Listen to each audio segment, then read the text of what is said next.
All right, what's up everyone and welcome to NFL Nexus. So, the Buffalo Bills, they did it. A massive wildcard win, and you can just feel that Super Bowl dream getting a little bit closer. But you know how it is, right? Just when everything's looking perfect, something pops up. And this time, it was a single photo. A photo that absolutely sent Bills Mafia into a full-blown panic. So today, we're not just looking at the final score. Now, we're going way deeper. We're going to get to the bottom of this huge injury scare. And then, we're going to crack open the snap counts to find out the secret playbook the Bills are running for the playoffs. Let's get into it. Man, you could just feel it, couldn't you? That electric playoff atmosphere, classic January football, cold, crisp, everything on the line.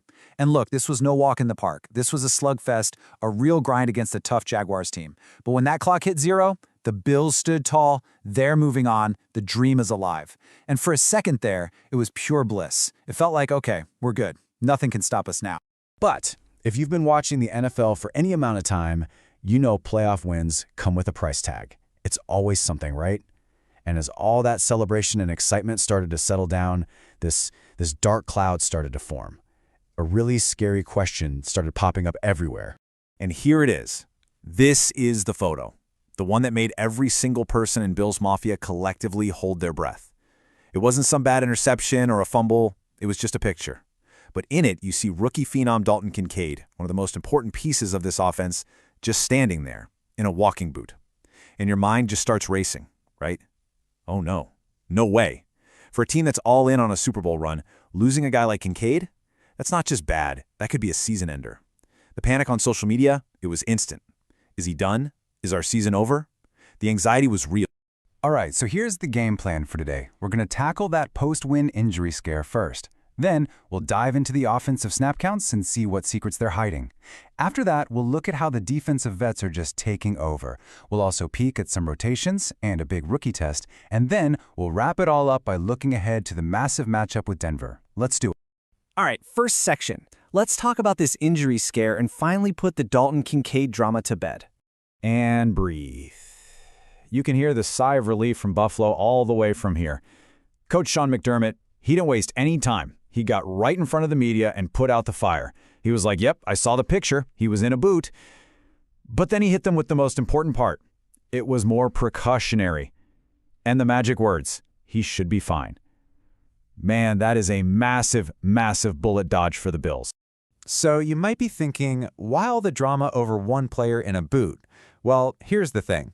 Dalton Kincaid is not just some guy. He's not just another tight end. He has become an absolutely vital part of what the Bills do on offense. He's a matchup nightmare, a true difference maker, and taking them off the board changes literally everything about their attack. Okay, let's just look at the raw numbers here, because they paint a really clear picture. He was second on the entire team in receiving yards.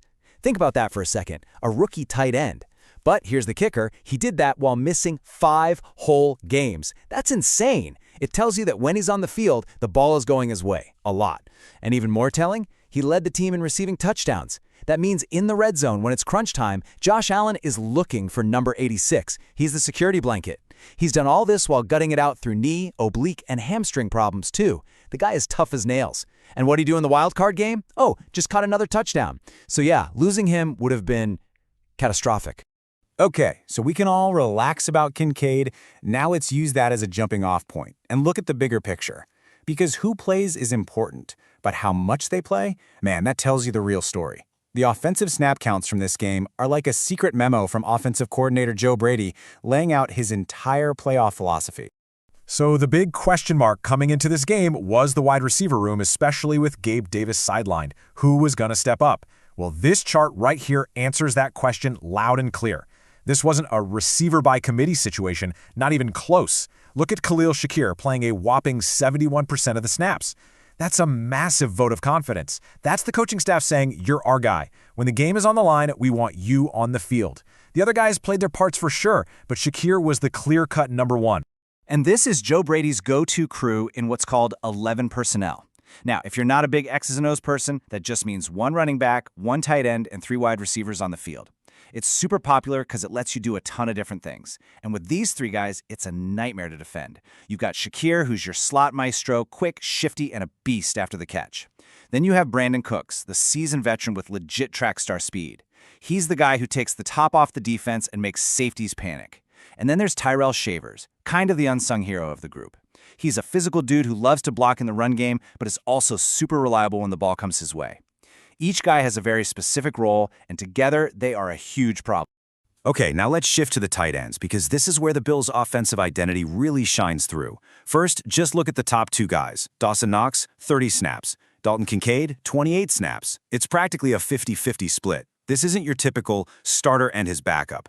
This is a 1A and 1B situation, a true two-headed monster. And think about what that does to a defense. How do you even defend that? You put a linebacker on them, they're too fast. You put a smaller safety or corner on them, they're too big. It's a pick-your-poison situation, and the Bills love it.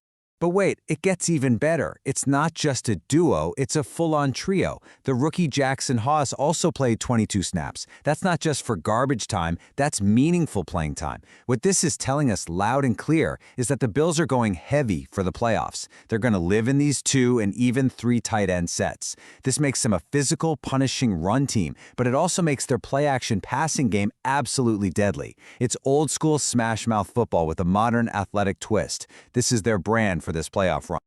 All right, let's flip things around and talk defense, because while the offense was all about the young guns and new schemes, the defense was a totally different story. It was all about the old guard, the seasoned vets who basically looked at the moment and said, "Don't worry, we got this."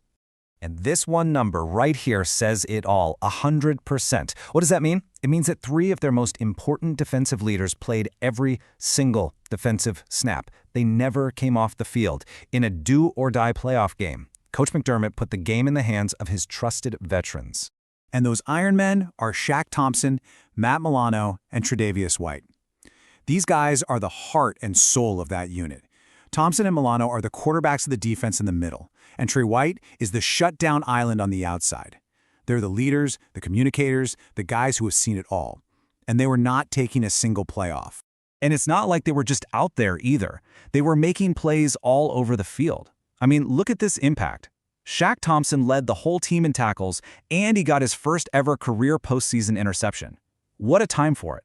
Matt Milano was just a blur, flying around making plays, with 3 of what we call defensive stops. That's a tackle that basically ends an offensive drive.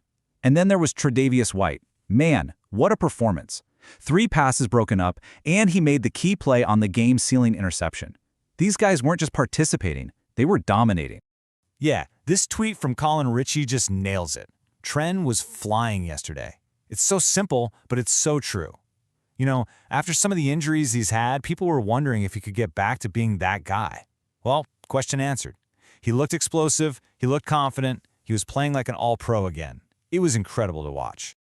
All right, so beyond those veteran studs, the snap counts also showed us a couple of other really important things on defense. First, a big change in philosophy up front, and second, a rookie getting thrown right into the deep end.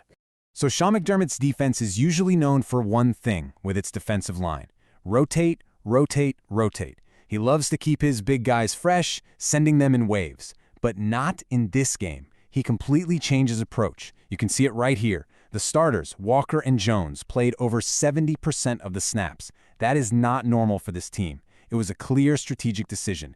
They looked at the Jaguars and said, their run game is what can beat us. So they kept their biggest, baddest run stuffers on the field for as long as possible. It was a risk, yeah, but it was a calculated one that totally worked. And then there's the next man up moment. It happens every playoff game. This time, it was veteran leader Jordan Poyer going down with a hamstring injury, a huge loss. And who had to step in? Rookie Jordan Hancock, thrown right into the fire. And what do you think happened? Of course, Trevor Lawrence and the Jags went right at him.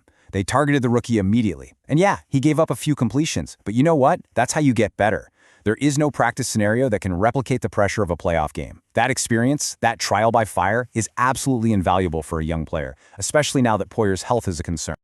Okay, so we've covered the Kincaid scare, we've cracked the code on the offense, we've seen how the defense is operating. So now for the big question: how does all this translate to the next game? What does this blueprint tell us about how they can beat the Denver Broncos?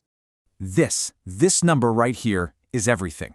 1,015 yards.